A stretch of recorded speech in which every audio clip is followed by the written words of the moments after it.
words, whatever has happened 2 days ago in the United States. We are with the world in combating terrorism. So where is the question of being on any other path? Most certainly not. Are you therefore prepared to make potentially very hard choices involving the change of your government's policy towards Afghanistan, towards the Taliban, and towards Islamic extremist movements in general? Let me repeat, there is no need for us to change because we are already on the path of justice, on the path of righteousness. We are with the world against terrorism. I mean, I don't understand what the question is. I mean, how can we be against the current? I mean, we are with the world on this. What makes you believe that we are on any other path? The question is whether Pakistan's actually prepared to match those words with action. I mean, the reality is that this is the closest ally to the Taliban, a regime which most of the world regards to be a sponsor of terrorism and which is the focus of investigations over the last 48 hours. We have to, you see, you are asking us to respond to a hypothetical situation.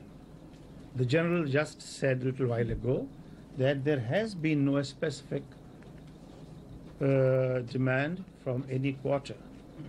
So why should we react or respond to something that is yet to happen? I mean, General, in future, in the past, I think there's a misperception here that Pakistan, in some way, has hesitated in cooperating with the world, as you put it. I don't think that is true. Pakistan has continuously said that the way to resolve crises is to engage with people, not to drive them into a corner. That's been Pakistan's policy. Nowhere has Pakistan ever prevented, culprits from being brought to justice. I think the amount of cooperation that Pakistan has had with the United States, as well as other countries, in combating terrorism, I think very few countries can match that. So this perception that for some reason Pakistan's been out of line is incorrect. General Rashid, if the United States were to attack Afghanistan, would you expect there would be serious unrest in Pakistan? A pair of Pakistani officials, the Presidential Press Secretary General Rashid Qureshi and Anwar Mahmood, who is the Secretary of the Ministry of Information, offering defensive replies to reporters asking questions about Pakistan's links to the Taliban in Afghanistan and by inference to Osama bin Laden, the person who is at the top of the suspect list in the wake of these brutal attacks on the United States. Let's turn it now to Afghanistan, to Kabul, where CNN's Nick Robertson has been standing by. I believe he was able to listen to a little bit of this news conference. Nick, I don't want to bury the lead here. They did deny some earlier reports. CNN has not been carrying them, but since they were stated on our air, we'll just underscore the point. Denied reports that Osama bin Laden was being held in custody by the Taliban. I'm just curious, your thoughts on what you just heard, at least a portion of it, and just a general sense of the mood there in Kabul. Well, if we deal first with the issue of Osama bin Laden's detention, certainly the early indications today from the Taliban were that he was not under detention. Because this has become a more central issue through the day, we've pursued Taliban sources this afternoon, and we expect to hear back from several sources in a few hours' time exactly what the situation is. Currently, from the spokesman's office of the spiritual leader of the Taliban, Mullah Omar, and as well from a spokesman within the foreign ministry here in Kabul, that at the moment they will neither confirm nor deny the story that Osama bin Laden is under Taliban detention. However, the current thinking for analysts here, listening to the earlier reports, is that it would be unlikely. The Taliban have often said in the past that they would be far more likely to expel Osama bin Laden than arrest him. But at this stage, we are waiting to hear back from two key sources within the Taliban about whether or not Osama bin Laden is under house arrest. Now, in 1998, shortly after the attack on the U.S. embassies in Kenya and Tanzania, the Taliban put Osama bin Laden, as they put it, incommunicado. They said that they were preventing him from communicating with the outside world, and they prevented him from talking with journalists. Now, he was, in fact, at various times able to contact members of his family elsewhere in the world. At that time, that indicated a degree of control that the Taliban said they were putting on Osama bin Laden. But it is very, very difficult here at this time, with very poor communication and a very secretive situation, to find out more definitively about Osama bin Laden. Nobody here knows where he lives or is willing to say where he lives. His whereabouts, we've been told before, often change. He often moves at night. So very, very difficult to get hard confirmation on stories like this. The story came out of the United Arab Emirates, not from here in Afghanistan. So again, further checking needs to be done. As for the mood here in Afghanistan, a lot of apprehension in the city, people concerned about what could be coming next. 3 United Nations flights today took off, taking out the last remaining United Nations personnel in the city. Most of the non-governmental charity aid groups working here, their international workers, have left.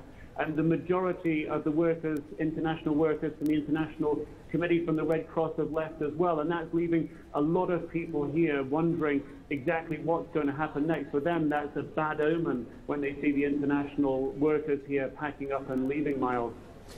Nick, when you talk about these omens and the rising crescendo of talk about retaliation on the part of the U.S. or perhaps some sort of NATO response even, at what point does Osama bin Laden become just too much of a liability for the Taliban?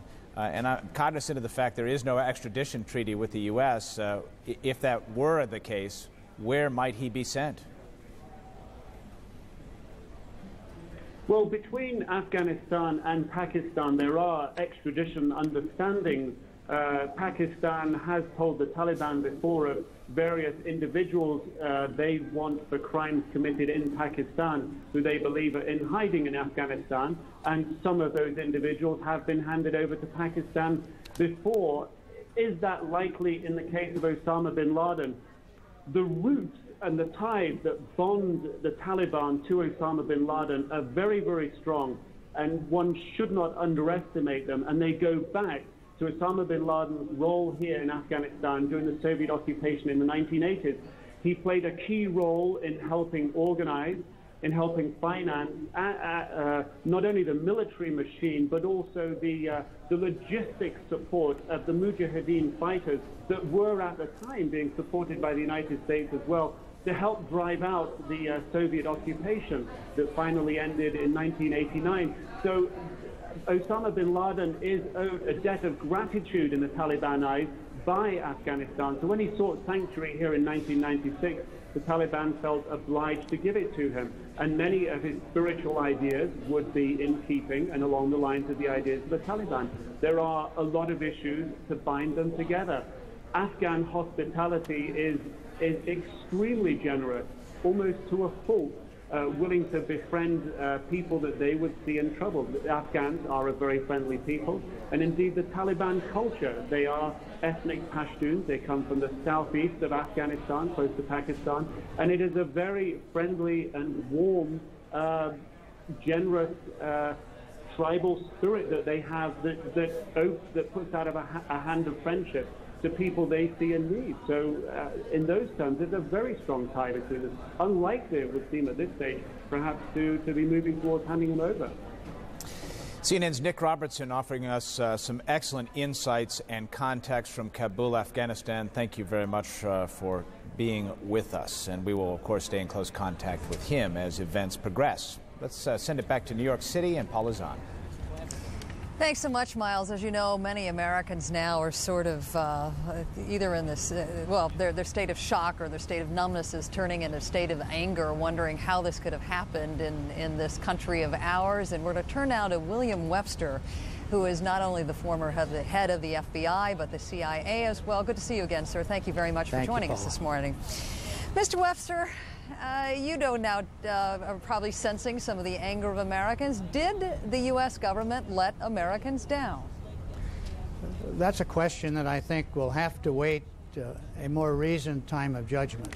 What we're seeing right now is understandable. We see it in our own home lives. When things go wrong, there's denial, there's anger, there's a range of things.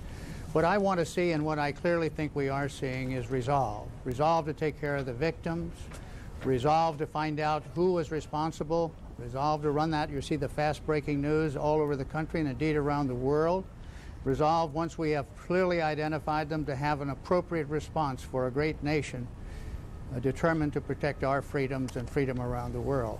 So let's not try to make those judgments. The cellular nature of terrorism makes it the most difficult to truly identify plans. We've interdicted countless numbers of terrorist incidents, including Saddam Hussein's terrorist teams out during the Gulf War. What happened here remains, why they were able to keep all of this from somehow breaking loose is a question that deserves to be answered, and it will be answered in time. Yeah, I think Americans are trying to appreciate just how well orchestrated this campaign was, how well financed it must have been. But it would appear as though law enforcement agents or agencies have been able to get a lot of information and actually driving to the point where they know the identities of some of the terrorists involved in these attacks. Does that mean that our intelligence, that U.S. intelligence, perhaps with intelligence provided by some friendly countries, should have been able to uncover these attacks before they happened? Paula, that's a judgment that I think we need to wait. I'm very proud to see the fast movement, the picking up of little leads, even the cell phone conversations on airplanes that tragically went down. Tracking them down, very much like the speed with which the perpetrators of the Oklahoma bombing were identified from small fragments of evidence by skilled professionals who know what to do with them. In terms of anticipating this kind of event, there were lots of warnings that we were vulnerable to terrorist attacks in the air, and bombings. You know the whole debate about protecting the White House on Pennsylvania Avenue. The specifics depend. If we have as many people as appear to be involved in this, one may reasonably say, why didn't somebody break loose and start to talk? Apparently some are starting to talk now. But in a cellular activity, often the people who have the responsibility, as in the planes, don't know their full assignment, don't know when it's going to happen, and are carefully sworn to secrecy. It's a tough business, but we'll make that judgment after we've done our duty to bring them to justice.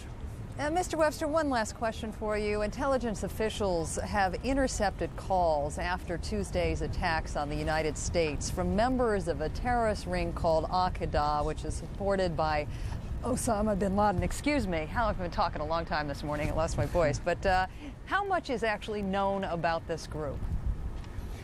I can't answer that question, and I don't think now would be the time to be outlining the information that is close held. It's clear that the government is acting on every bit of available information. No lead is considered frivolous. Thousands of them are being run down. This particular group, there are others, often called by different names. Often names change. I wish I had an answer for you, but I don't. But we will have an answer, and we will have one soon.